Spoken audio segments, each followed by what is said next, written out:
हमारे इतने प्रयासों के बाद भी अगर हम सफल नहीं हो पाते हैं तो विचार ये आता है मन में कि आखिरकार ऐसा क्यों होता है हमारे साथ, भगवान हमारी मदद क्यों नहीं करना चाहते हैं। चलिए कहानी सुनते हैं। एक गांव में दो मित्र नकुल और सोहन रहते थे। नकुल बहुत धार्मिक था और भगवान को बहुत मानता था, जबकि सोहन बहुत मेहनती था। एक बार दोनों ने मिलकर 1 बीघा जमीन खरीद ली। फसल उगाकर अपना घर बनाना चाहते थे।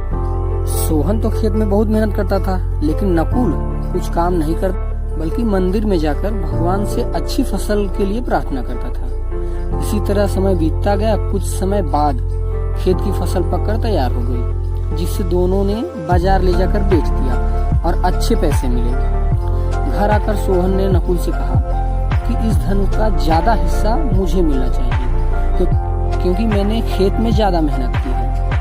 यह बात सुनकर नकुल बोला, धन का तुमसे ज्यादा हिस्सा तो मुझे मिलना चाहिए, क्योंकि मैंने भगवान से इसकी प्रार्थना की, तभी तो हमें अच्छी फसल हुई है।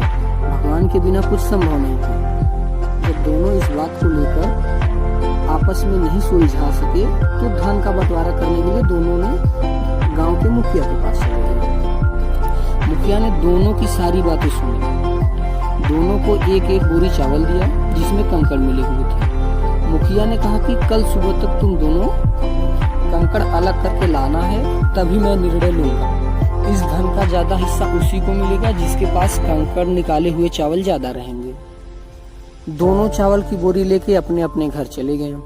सोहन ने रात भर जाकर चावल और कंकड़ को अलग किया, लेकिन नकुल चावल की बोरी को लेकर मंदिर चला गया और भगवान से चावल को कंकड़ अलग करने के लिए प्रार्थना करने लगा।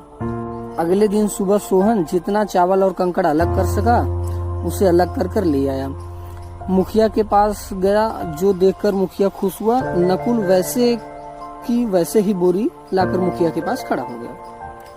मुखिया ने नकुल को कहा, दिखाओ तुम्हारे पास कितने चावल साफ किए हैं। नकुल ने कहा, मुझे भगवान पर पूरा भरोसा है कि वो सारे चावल साफ हो गए होंगे। इस बात को सत्य करने के लिए जब बोरी खोला गया तो चावल वैसे का वैसे ही पड़ा था।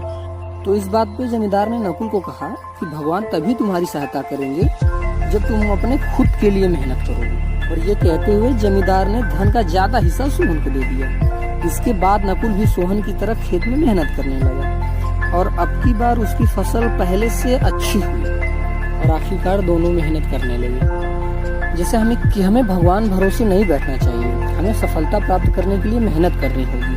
और अगर मेहनत करेंगे तो भगवान भी साथ देंगे, क्योंकि बिना मेहनत के कुछ भी मिलने वाला नहीं है।